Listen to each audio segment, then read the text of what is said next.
Okay, well, thank you so much to all of our speakers. Please give them another round of applause.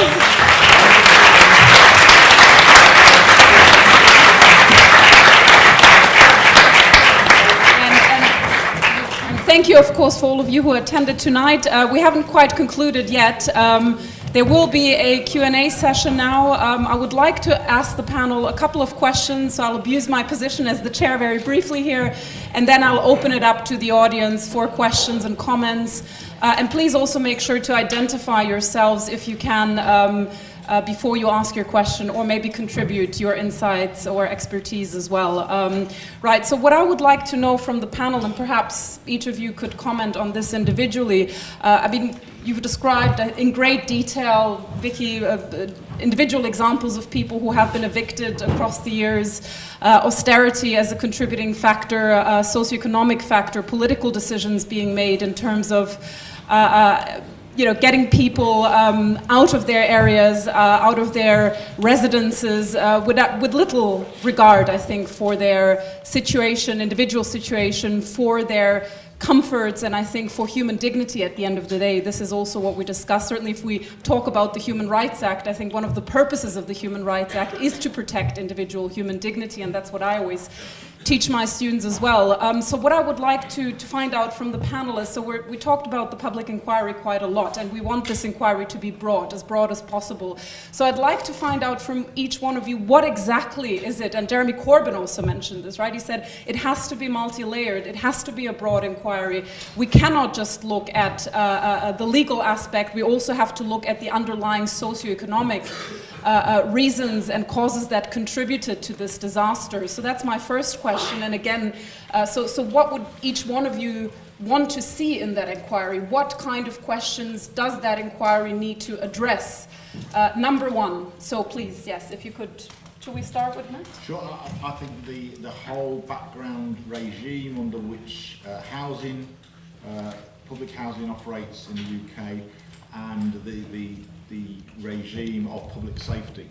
And at the point we're just finalising our submission on the terms of reference, I think a particular point that needs to be addressed is the specific decisions that have been made at various stages, and the role of different people in advising on those decisions and in making those decisions. Because a whole series of ministers have, we're involved in lots of lobbying around fire safety issues, and we constantly run up into this brick wall, which is the opposition to so-called red tape. So we want to know who gave the advice and then who made the decision at a whole series of events. And if that means asking ministers to attend the inquiry, then I think they should be made to do so.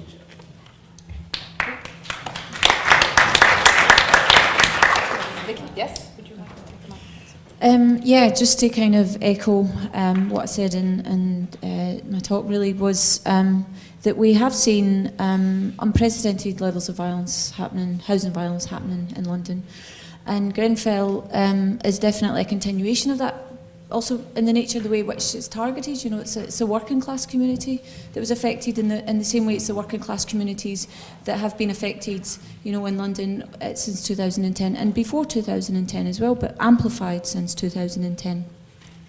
So in terms of, you know, broaden out the inquiry, I definitely support the inquiry into housing, into adequate housing. That's absolutely key. I mean, what's happened, Joe made the point in the aftermath of Grenfell, it's ongoing violence. Those tenants are still displaced. They're still living in hotels. They were living in halls, you know, in halls in the local area for the first 2 nights. Some people were rough sleeping in the local park because there was no sustainable, adequate housing. So definitely the public inquiry has to be broadened out to include housing options, adequate housing, and also look at the way in which the nature of housing violence has been targeted over the past 7 years. Thank you.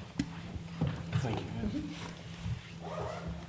Let's not forget at the centre of all this is how a small elite have treated normal people. That's the centre of what this is really all about.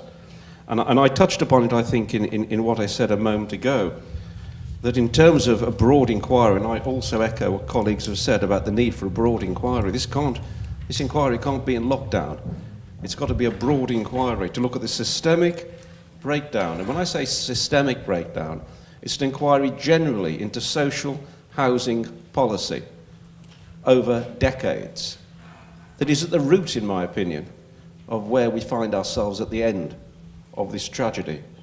We need to look at that, about procurement, of how social housing is procured, how it's maintained, how contractors are employed and involved.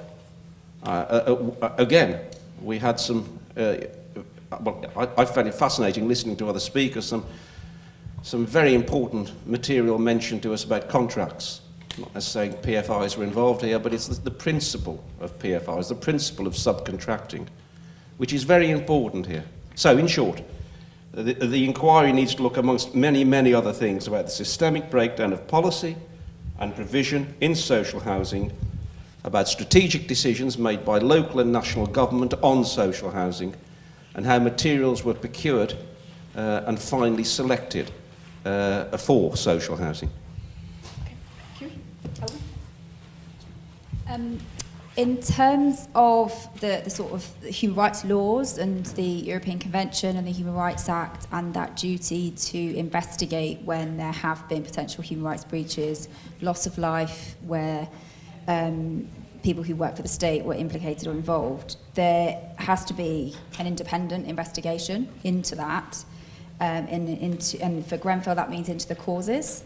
What caused the deaths in the fire, and there needs to be remedies that come out of that, potentially criminal accountability, compensation for victims, and then changes to laws and policies. So what we want to learn is what went wrong, but then try to change it so that it doesn't happen in the future. That's the whole point of the procedural investigation. And I've been reading quite a lot about this over the last few days and weeks in terms of the scope of the inquiry, how it definitely needs to cover the sort of the history of the tower block, the history of Grenfell Tower, and the design of it, and how it was planned, and subsequent sort of modifications and inspections and things. Also then what happened on the night, how the fire started and why it was able to spread so quickly, but then the aftermath and the sort of the response on the night and in the days afterwards in terms of the sort of systemic failures. But then I think there are wider issues as well around this issue of social housing, which I know the residents are calling for the inquiry remit to be widened out to. But also, so that it doesn't happen again, we need a review of those laws and the regulations or lack of that caused it, so that we can refresh and update, and so that those regulations can be relied upon in future, so we don't end up talking about this again.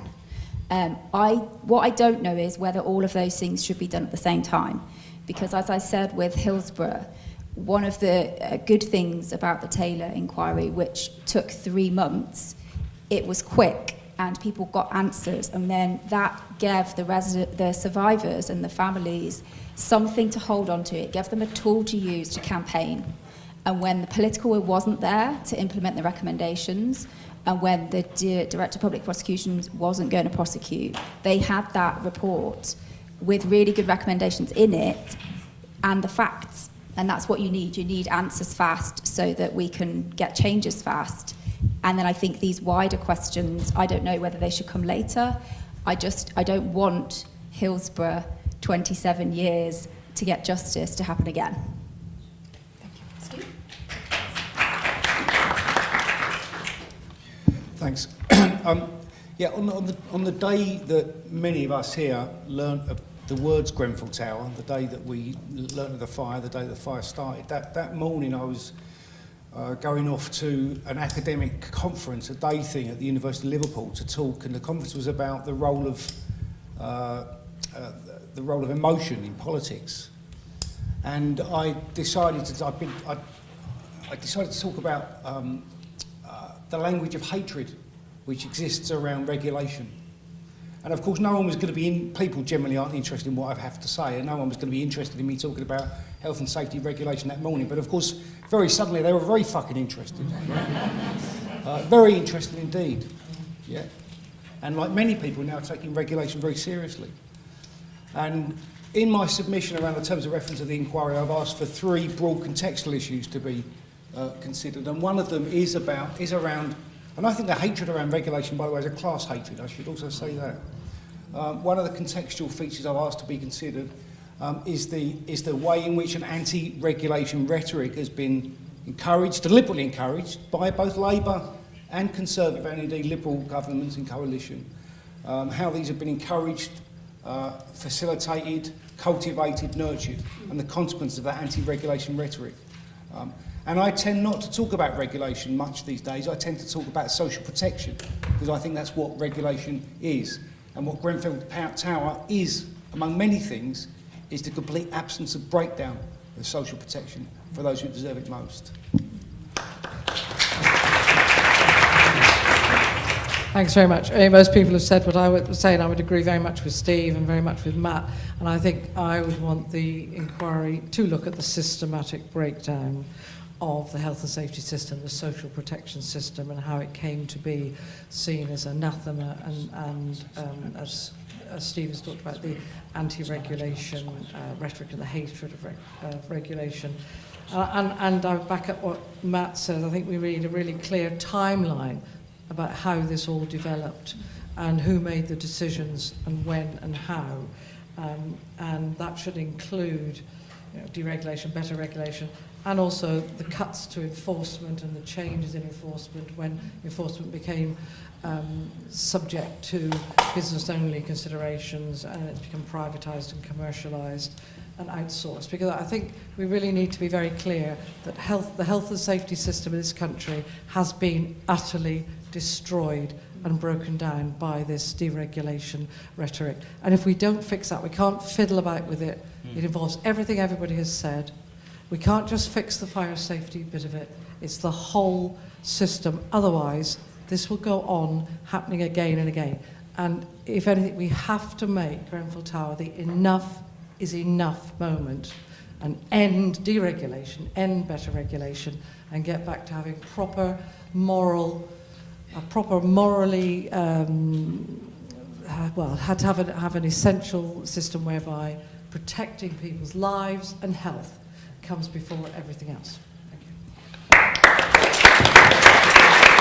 John wants to make a quick comment, yes? Could I also say this, and I think it's important, we're talking about what we want for the public inquiry, but there's something even more pressing at the moment, which we need to be very vocal about, and that's the preservation of evidence. We're all quite rightly focusing upon, in many respects, years hence as to what importantly needs to be done. But what needs to be done as of this evening, if not yesterday, is steps to be taken to preserve the documents, to preserve the contracts, to preserve the emails, to preserve the text messages, to preserve all that, and also to preserve the crime scene. I'm sorry to refer to people's homes, because, of course, fundamentally, it was a home and a place of life and family, the tragedy of it. But it's a crime scene. And one of the things that's important to me is that once the police have completed their investigation, and they must be given that time, or whether it's the fire services or whoever are investigating the crime scene, we, all those that represent the interests of survivors and bereaved, should also, unusually, and this is an unusual situation, be given access to that crime scene for our own experts to have a look at it. So that if, for instance, the police say something, and with due respect, so the fire service say something, which may be right, it may be wrong, that we, representing a bereaved, representing survivors, can, if necessary, road test what is found on the crime scene. And so we can satisfy ourselves that it is either accurate and reliable or inaccurate. Preservation of evidence is the number one thing at the moment we should be focusing on.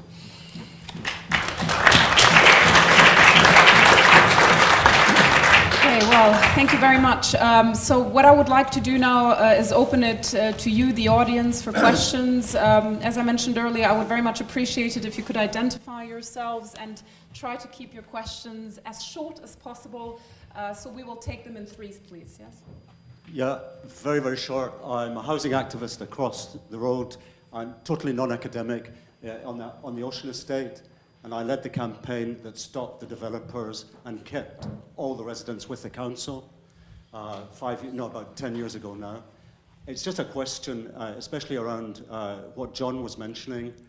I've got a feeling, I don't know, I'm not an expert, that if this was France or Italy, there would be examining and investigative magistrates already appointed the day or two afterwards.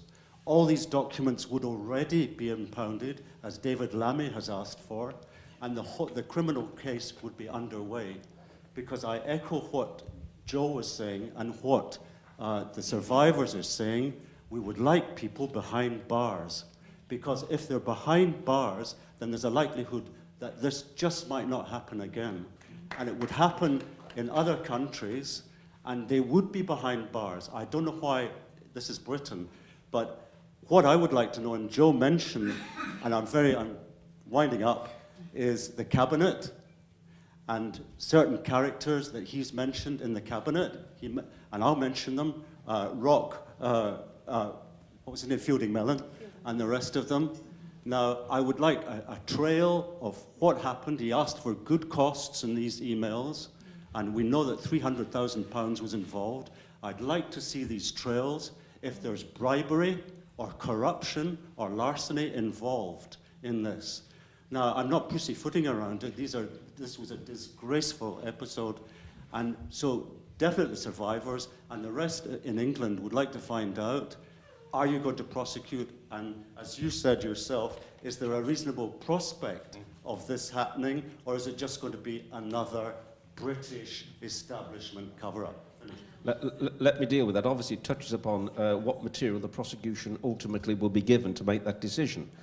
And the first thing to say is that it is very important that evidence be preserved. The coroner at the moment has been appointed, and so the coroner does have a duty already to be doing that. But there are steps that can be taken. For instance, we've issued what's called Practice Direction 31B letters. Now, Practice Direction 31B letters, which we've sent out, are letters to all concerned, and we've sent them out to the local authority, local council, national government, all contractors we can isolate, telling them that they must now preserve all evidence, that they must preserve electronic evidence. They must not only preserve electronic evidence, but they must preserve, so far as they can, deleted materials which have gone into trash boxes. So this Part 31B letter we've sent out to every single person, and it can be sent out, quote, where civil proceedings are being contemplated. Well, guess what? We're contemplating them. And we've sent these Part 31B letters out now, and if, as a result of these letters being sent out to, we even sent them out to Hotpoint, if these letters are ignored, well, that can cause severe difficulties to those parties later on in the proceedings if they say they've been deleted. We're doing all we can. We're doing all we can, short of going into the offices and putting a lager around the shredding machines. But as you say, it's slow, and there isn't an examining justice here, and therefore it's very much left down to those representing survivors to do this. Thank you. Okay, next question. Okay. Yep. Yes, sorry. Okay, yes. Hi. United Nations Sustainable Development Goals. What does the fire service need in investment terms to restore your services back to an international quality level so we can prevent and fight any other fires properly? Well, where do we start? The scale of the cuts that we've had, I mean, the thing about the fire service, we're a very small part of public services, but I suppose it's hopefully what the deregulation that we've been through is a microcosm of everything else, and it's particularly relevant in this case, or parts of it are relevant in this case. Since 2010, 11,000 firefighter posts have gone. There are only something like, so that's about 20% of the total workforce.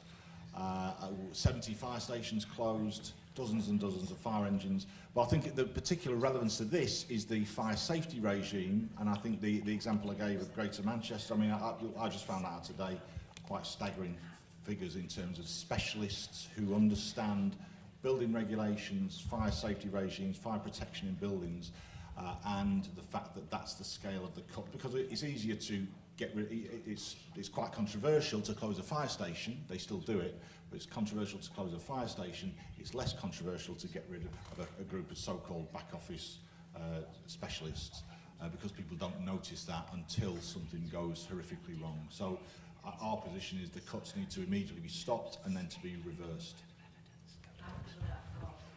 How much will that cost? I don't know. Yes, I think the gentleman in the blue shirt there, please. Hello. Yeah, under the years I've been in social housing and in construction, we've seen architects' departments closed down, engineers' departments closed down, documentation being lost. You couldn't even find a drawing to show the layout of a building, never mind the way it's been built. All that information just vanished almost overnight. And no one wants to preserve that information. It was then all passed over to contractors, to consultants, and we have a process today where you got a project manager who's not necessarily a technical person, just an administrator more than anything, who employs a consultant, and they do that tendering process to employ. So all the expertise is supposed to come from other people. So the consultant then comes on board, and you've got also, you're supposed to have under construction design and management another consultant, but they found that was too expensive, so they joined the two consultants together, so the design element is now controlled by the same person. And what it's supposed to do is, quoting from the new legislation, so the risk to those who have to build, use and maintain a structure is reduced. So that I thought that included only, originally, the construction process itself, to make sure that health and safety in the construction process was managed and controlled. But no, it's the eventual use of the building, and for all those who will use the building in perpetuity after that, even down to the destruction of the building process. So what we're getting today is everything being watered down in the hands of a consultant who then passes it to a contractor, and they pass the risk over every time. And if we've got 7 contractors, as it was said, in the Grenfell process, then that risk element's being passed down all the time. But the overarching control is supposed to be in the hands of the client. And in this case, the client is a local authority. And that's Can I just ask you the to campaign maybe should phrase a take question place. if you do have a question for our Yeah. panel? Yes. So, but well, to ask the QC, for example, where you've got all these layers, and I think that's what Jeremy Corbyn's on about, the issue of the management of the construction refurbishment process, the funding inadequacies, the regulations and standards that are put forward, and the responsibilities at each layer that goes with that.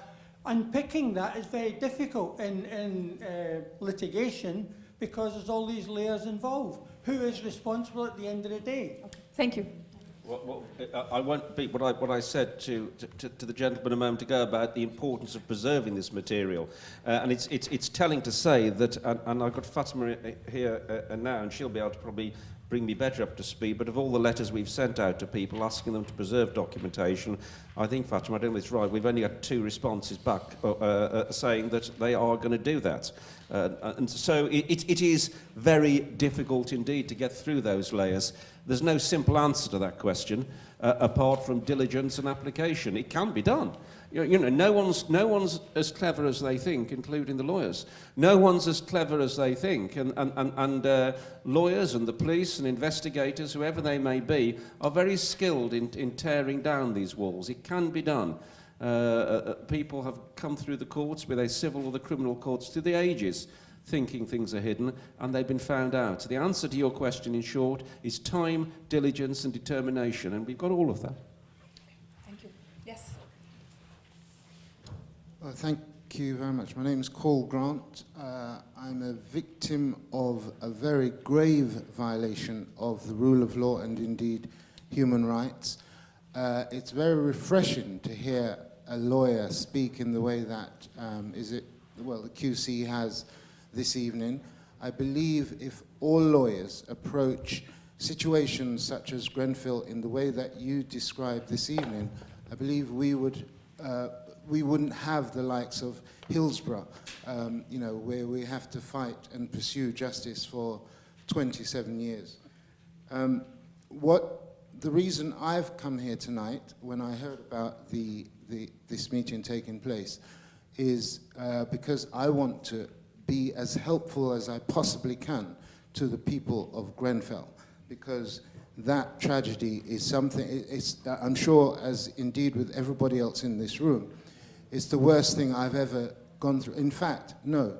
The worst thing was losing one of my own children, or having to bury one of my own children. So I immediately had empathy with those who were perishing in that horrific fire. Again, as I said, the reason I've come here, you've mentioned about the judge or the suitability of Morbic to deal with that matter. What I have here is a bundle of documents that comes from the courts, which when he was a Lord Justice Morbic, and he had a direct hand in covering up or assisting the covering up of the circumstances involved in the death of my 15-month-old child. Not only that, he had a direct hand in me having to spend 6 solid years locked up in prison following an unlawful conviction. Now, to put this in simple terms, because I know you'll all understand it, following my unlawful conviction, I filed an application seeking permission to appeal. It was initially refused on paper by Mr. Justice Butterfield. The matter, I then renewed the application to go into court to have an oral hearing, as is of right, and a panel of judges, including Lord Justice Kennedy, Mr. Justice Morrison, and Mr. Justice Elias, conducted those proceedings in my absence without giving me the opportunity to be heard. The judgment delivered by Mr. Justice Elias is in this document.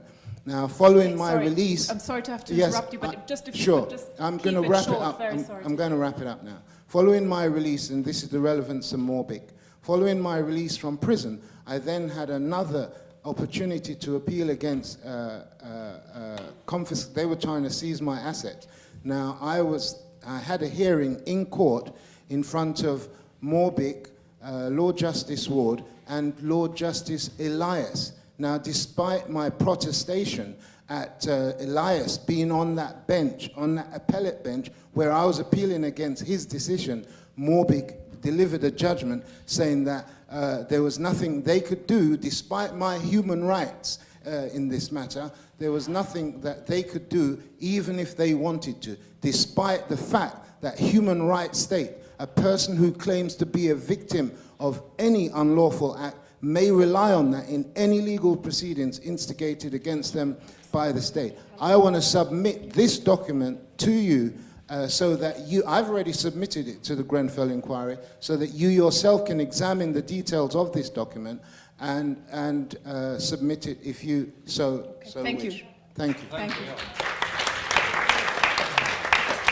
Yeah, Helen perhaps can address briefly what the legal avenues are under the Human Rights Act, and then I think John can maybe talk about practical advice. Yes. Yeah. So very briefly, because as I said, I'm not a lawyer, but it sounds like there are some potential issues there around your right to a fair trial, which is Article 6 of the Human Rights Act. If there are proceedings that are happening without you being notified and without you being present, if a judge who's already passed judgment in your case is then passing judgment on your appeal to that case, so there's potentially an avenue there that you can follow, but as I say, I'm not a lawyer, so I'll pass it on to the lawyer. Oh, well, there you are, that's the hot potato. Thank you, by the way, for your opening comments. I do appreciate that. As far as your issue is concerned, I'm going to have someone... have you got a copy of those documents? Can I make it clear that lawyers will know the old rule, we never take originals because we lose them. It's the old rule we're always taught. So if they're copies and you've got originals to keep yourself, we'll take a copy. If you haven't got copies, we'll arrange for you to send them to me, and I'll have a look at them. But on a more general position, very quickly indeed, obviously I'm worried, as I expressed before, about the composition of this public inquiry. We need to watch it very carefully. Past record of Theresa May and her appointment of chairs of public inquiries does not engender confidence. Thank you. Okay, we have time for one more question. So I'm afraid it has to be the last one. So I don't know who had their gentleman in the... Okay, 2 questions, yes. That's... Hi, my name's Ranjan. Somebody told me the other day that the Lawrence family, for the Macpherson thing, they objected to Macpherson, and their lawyers tried to get a different person to rule that, and they weren't able to, but that they were able to have some kind of influence over those people surrounding him, and that was what made the difference. I think you were kind of talking about that sort of thing before. Who would be doing the parallel or corresponding, who would be doing that now, and how would anyone go about that? Let's say one were to try and copy that.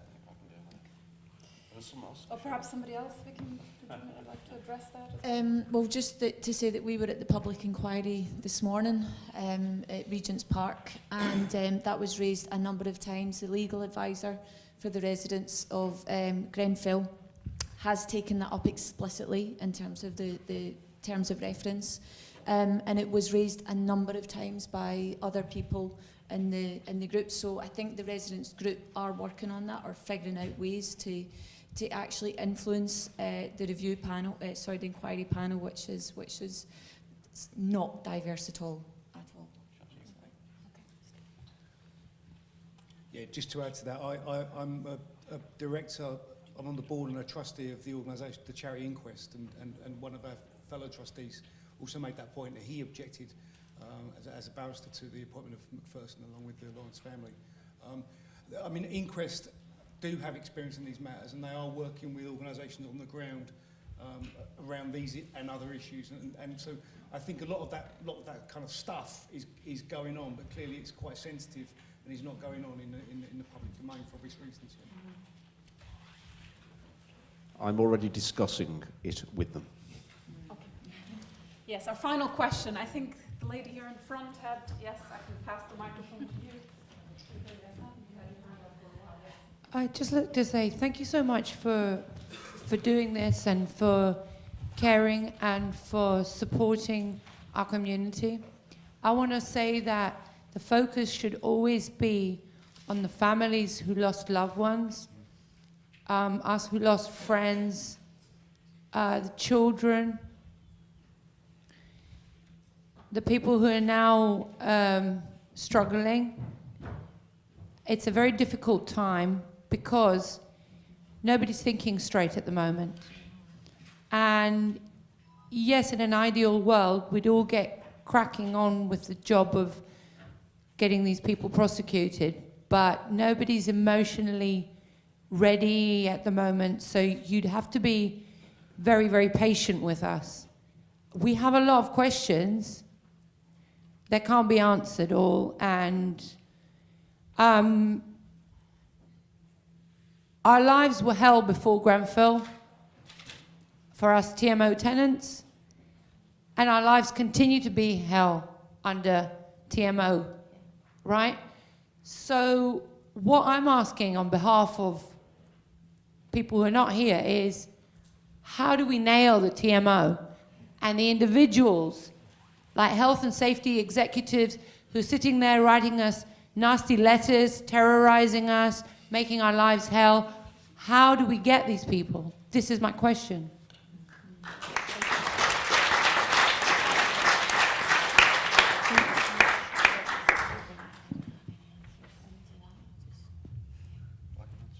John? Yes? Okay. You know what I hate the most? Bullies. I can't stand bullies. Bullies. Sorry, it's my Wolverhampton accent coming out there. I've tried to be so posh tonight. It slipped out there. I hate bullies. It's the thing that's driven me in my whole life.